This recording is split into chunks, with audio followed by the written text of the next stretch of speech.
What if you want to export a story? That is, all the text inside of a frame, or a bunch of text frames that are threaded together.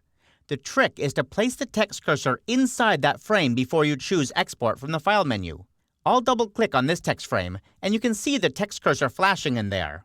You don't want to select the text in there, or else you'll only be exporting what you select. If you want to get all the text, then make sure it's flashing.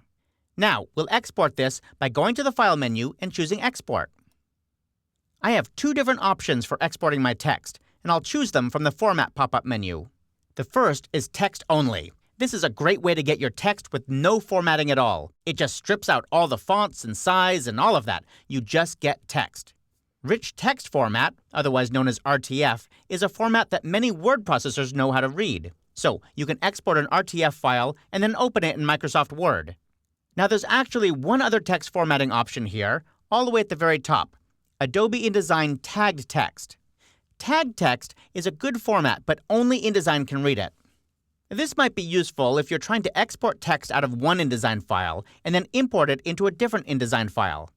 Tagged text always remembers all formatting. It actually remembers far more than RTF because it remembers everything that InDesign knows how to format. All the special text formatting that programs like Microsoft Word don't know how to deal with. In this case, I'm going to go ahead and export this as an RTF file. It's as simple as choosing Rich Text Format from this pop-up menu and then click to save. Now remember, only the story in which my cursor is flashing is going to be exported.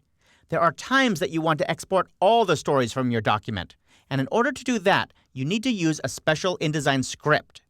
What I'm going to do is go to the Window menu, come all the way down to Utilities, and then choose Scripts.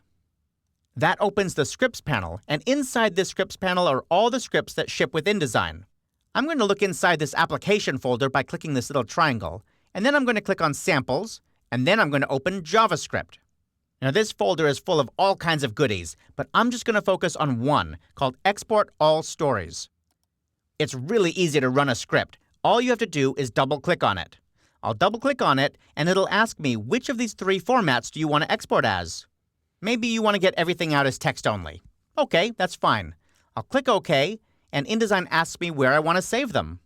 It's going to save every story in my document, every article, every caption, every running head, everything out as a separate text file. So I'd better put that into a new folder. I'll just call it Exported Text. Then I'll click Open, and now it went through the entire document in a blink and exported all those stories out to the folder.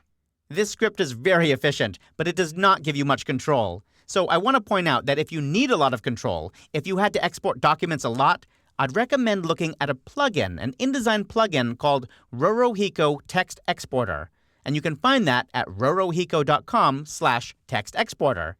Text Exporter is an awesome plugin that'll help you export all your stories with a lot of control. Now, of course, while all of these techniques and file formats have their pros and cons, sometimes the best and fastest way to get some text out of InDesign is just the simplest. Copy it and paste it into another program.